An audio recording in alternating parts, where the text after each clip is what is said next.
Facebook पर मौजूद सभी महिलाओं एक बार ये कहानी ज़रूर पढ़ें। सलोनी ने आज कई दिनों के बाद फेसबुक खोला था। एग्ज़ाम के कारण उसने अपने स्मार्टफोन से दूरी बना ली थी।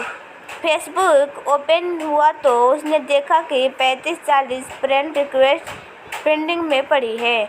उसने एक सरसरी निगाह से सबको देखा शुरू कर दिया था।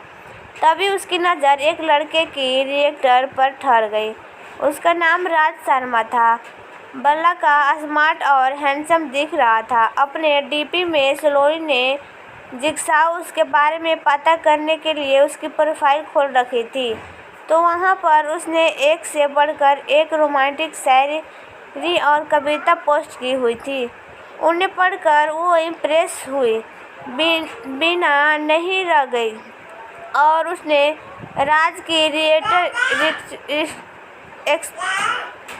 एक्सेप्ट कर ली। तभी उससे राज की रजिस्टर किए हुए कुछ ही देर हुई होगी कि उसके मैसेज का नोटिफिकेशन के साथ बज उठा। उसने चेक करा, वो तो राज का मैसेज था। उसने उसे खोलकर देखा तो उसमें राज ने लिखा था, थैंक यू वेरी मच। मैं समझ तो गई थी कि वो क्यों थैंक्स कर रहा है, फिर भी उससे मज़े लेने के लिए उसने रिप्लाई करा, थैंक्स किस लिए। उधर से तुरंत जवाब आया, मेरी रिक्वेस्ट एक्सेप्ट करने के लिए। सलोनी ने कोई जवाब नहीं दिया, बस एक स्माइल वाली स्टिक पोस्ट कर दिया और फिर मैसेज कर दिया। वो नहीं चाहती थी कि एक ही दिन में किसी अनजान से ज़्यादा घुल जाए और फिर वो घर के कामों में व्यस्त हो गई।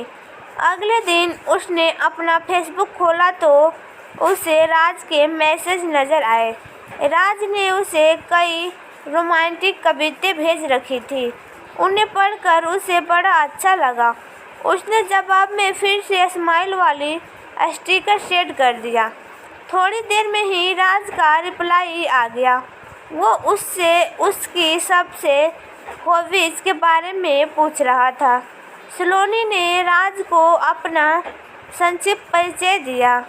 उसका परिचय जानने के बाद राज ने भी उसे अपने बारे में बताया कि वो MBA कर रहा है और जल्दी ही उसकी जॉब लग जाएगी।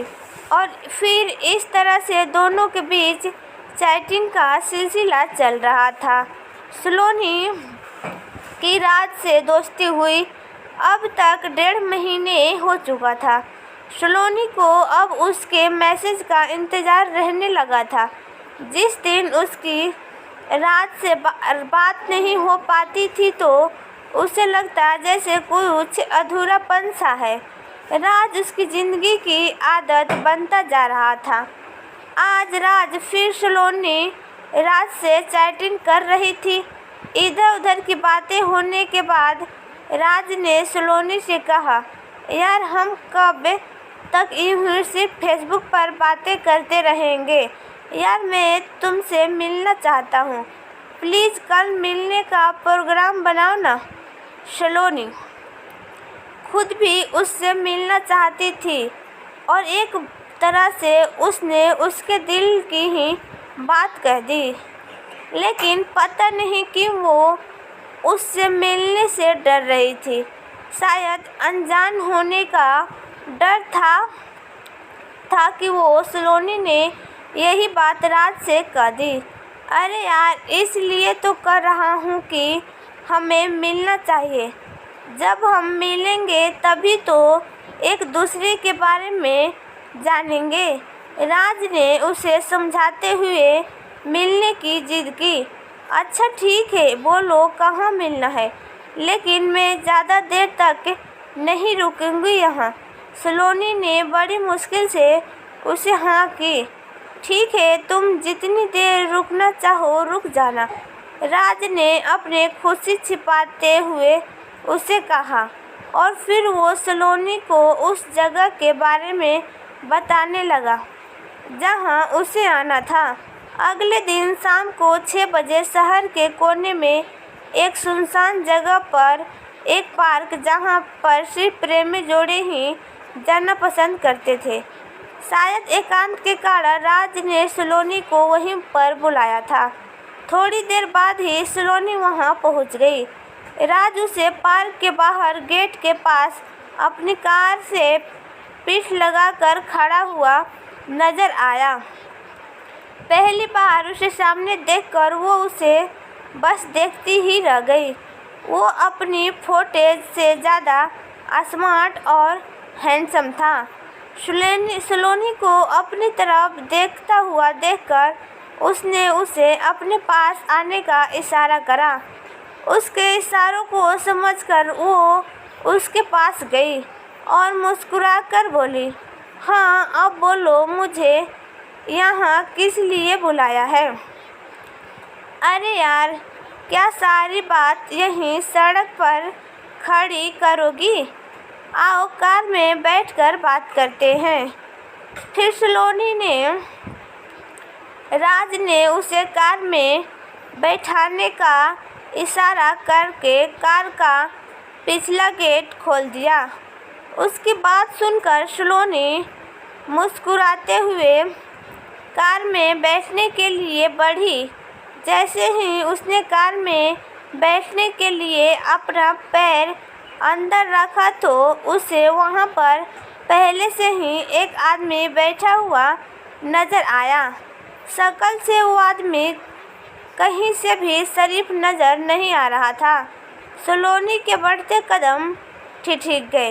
वो पलटकर राज से पूछने ही जा रही थी कि वो कौन है कि तभी उस आदमी ने उसका हाथ पकड़कर अंदर खींच लिया और बाहर से राज ने उसे अंदर धक्का दे दिया। ये सब कुछ इतनी तेजी से हुआ कि वो संभल भी नहीं पाई और फिर अंदर बैठ आदमी ने उसका मुंह कसकर दबा दिया ताकि वो चीख न पाए और उसके हाथों को राज ने पकड़ लिया। अब वो ना तो हिल सकती थी और ना ही चिल्ला सकती थी। और तभी कार से दूर खड़ी एक आदमी कार में आके ड्राइविंग सीट पर बैठ गया और कार स्टार्ट करके तेजी से आगे बढ़ा लिया। पीछे बैठा आदमी जिसने सलोनी का मुंह दबा रखा था, वो हंसते हुए राज से बोला, वाह भाई, मज़ा आ गया, आज तो तुमने तगड़े माल पर हाथ साफ करा है। उसकी बात सुनकर राज मुंह ऊपर उठाकर ठहाके लगा के हंसा। उसे देखकर ऐसा लग रहा था जैसे कोई भेड़िया अपने पंजे से शिकार को दबोच के हंस रहा है। और वो कार तेजी से शहर के बदनाम इलाके जिस्म की मंडी की तरफ दौड़ी जा रही थी।